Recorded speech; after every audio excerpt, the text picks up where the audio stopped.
Welcome to the deep dive. Today we're jumping right into the sun-soaked but incredibly high-stakes atmosphere of the FIDE World Cup in Goa. It's November 8th, 2025. A real battleground of minds, this tournament. Absolutely. And we're here to unpack a genuinely stunning upset.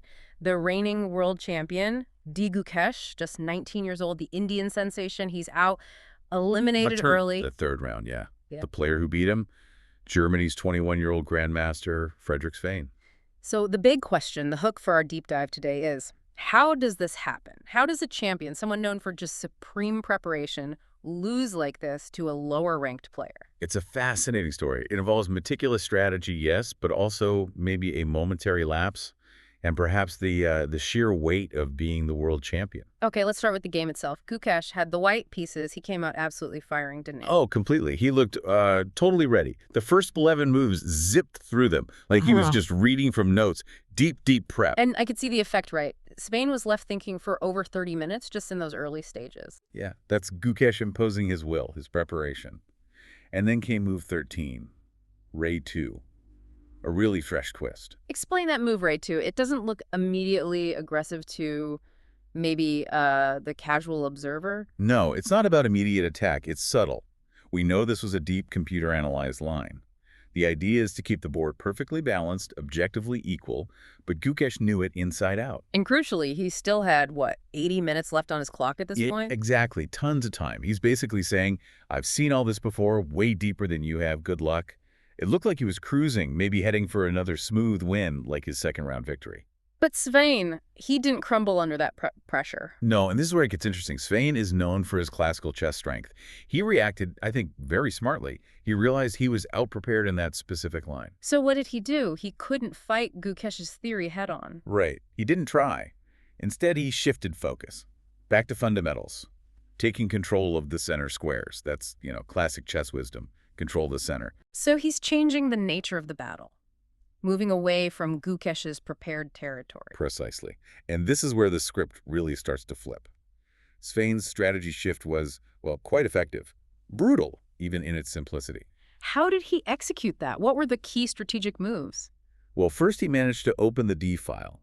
Think of it like opening up a main highway right through the center of the board for his rook. Instant pressure. A direct line of attack. Yeah, invasion potential. And then his knight started moving forward, very purposefully like a scout, supported by his pawns pushing up.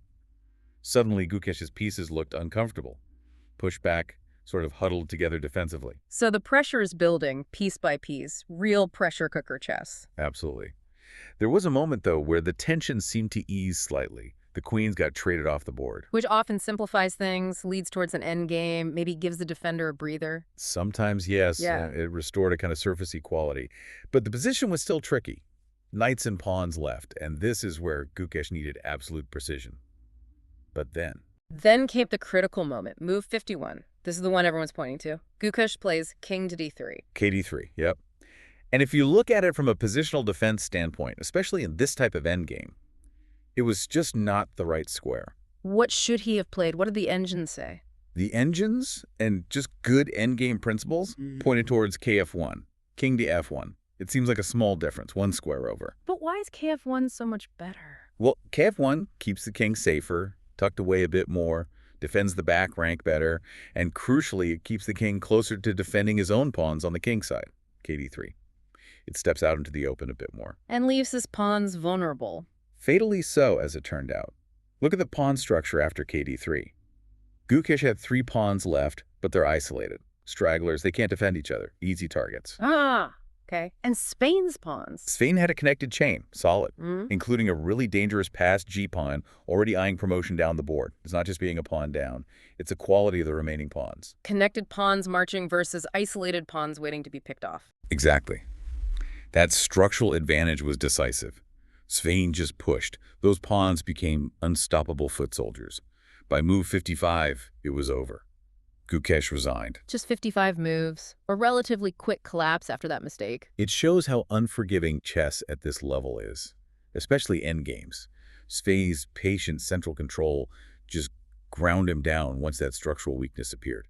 So we've seen the technical mistake, the positional breakdown, but let's circle back to the bigger picture. Was this just one bad move, or is it tied to that that weight of the crown we mentioned. This loss feels like part of a pattern in a tough year for Gukesh. I think it's very likely connected. 2025 has been a challenging year for him. It's such a stark contrast to 2024 when he won the World Championship in Singapore, that incredible triumph. Right. We saw earlier this year at the FIDE Grand Swiss, he had that rough patch, finished way down in 41st place after losing 3 games in a row. Yeah, that was tough to watch. And it really raises that question. You climb the absolute highest mountain in your sport at 18. What next? Where do you find the same drive? And you're not just fighting the opponent anymore, are you? You're fighting history, expectations. Exactly. The pressure is immense. And you have giants of the game like Magnus Carlsen, Garry Kasparov commenting on your every move, sometimes critically. That has to weigh on you. Gukesh's coach, Grzegorz actually spoke about this, didn't he? He called it a transitional year. He did, and I think that's a really insightful way to put it. Imagine your entire life, maybe since you were tiny, the goal was singular. Become world champion, you achieve it. Suddenly, that specific target is gone. You need new goals, new motivation. You have to reshape certain things, as Gajewski said. Find new targets, new objectives. And doing that recalibration at 19 under the brightest spotlight imaginable, that's incredibly hard. It's uncharted territory. And maybe that explains the vulnerability. That momentary lapse, like playing KD3 under pressure, perhaps stems from that deeper psychological challenge. It's very possible. It's not necessarily burnout, but maybe finding that new fire, that absolute razor-sharp focus needed for every single move when the initial huge goal is already achieved. It takes time. While we're dip diving into Gukesh's situation, we absolutely have to give massive credit to Frederik Svane. What a performance. Absolutely. He earned that win. Patient, controlled, technically excellent chess. He identified the path to victory and executed it perfectly. A huge scalp for him. And proof again that upsets are what make these knockout tournaments so electrifying. But Gukesh wasn't the only big name to fall in this round, was he? No, not at all. This third round in Goa was pretty brutal for the top seeds. Anish Giri ranked 4th. He lost 0.5, 1.5 to Russia's Alexander Donchenko. Wow, Giri out too. And even more shocking, maybe, was the 8th seed, Nodirbek Abdusattorov from Uzbekistan.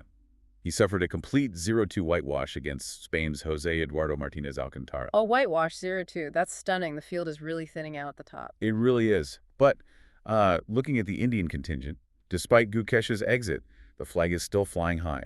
Right. Arjun Erigaisi and Praggnanandhaa, they both managed to win their matches. Yep, both tough battles. 1.5, 0.5 victories. Yep. Erigaisi beat Shamsidin Vokudov, and Pragg got past Robert Hovhannisyan, showing real grit. So India's still very much in the hunt.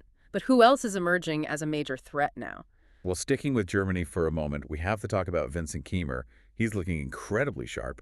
He dispatched India's M. Pranesh 1.5, 0.5. Kiemer's on a hot streak. He really is. And for Kiemer, there's a very clear goal here, beyond just winning the World Cup itself. A top 3 finish in this tournament guarantees a spot in the 2026 Candidates Tournament. The candidates. Where the next challenger for the World Championship title is decided. That adds another layer of pressure and motivation. Definitely. So with Svane taking out the world champion and Kiemer playing this well, the German players are suddenly making huge waves in Goa. Okay, so let's try and wrap this up. The dust is settling after round 3 in Goa. Gukesh, the world champion, is out. What's the main takeaway from this deep dive? I think it's a powerful reminder that in chess, even the most supreme computer-aided opening preparation isn't everything. It can be completely undone by patient, relentless positional pressure, especially if a small mistake creeps in during the later stages. And that human element, the psychological side, is just inescapable. The weight of the crown is real. Immense. Gukesh is navigating that incredibly difficult transitional year his coach mentioned, finding new motivation, dealing with the pressure. It's a huge challenge for someone so young. But as you said, history is full of comebacks. This isn't the end of the story for Gukesh, surely. Not at all. For him, it's back to the drawing board, as they say. Reshape, refocus. We know the talent is immense. A loss today can absolutely fuel tomorrow's legendary comeback. Pawns can topple kings in chess, but champions often rise again. Definitely. So as the World Cup continues, here's a final thought for you, our listeners, to chew on. This tournament field now looks very different without its top seed, the world champion. What does that kind of vacuum at the top do? How does it change the mindset, the confidence, the strategy of all the remaining players? Who stands to benefit the most psychologically and strategically now that the biggest target is suddenly gone and that path to the candidates might seem a little wider? Something to think about as the drama in Goa unfolds.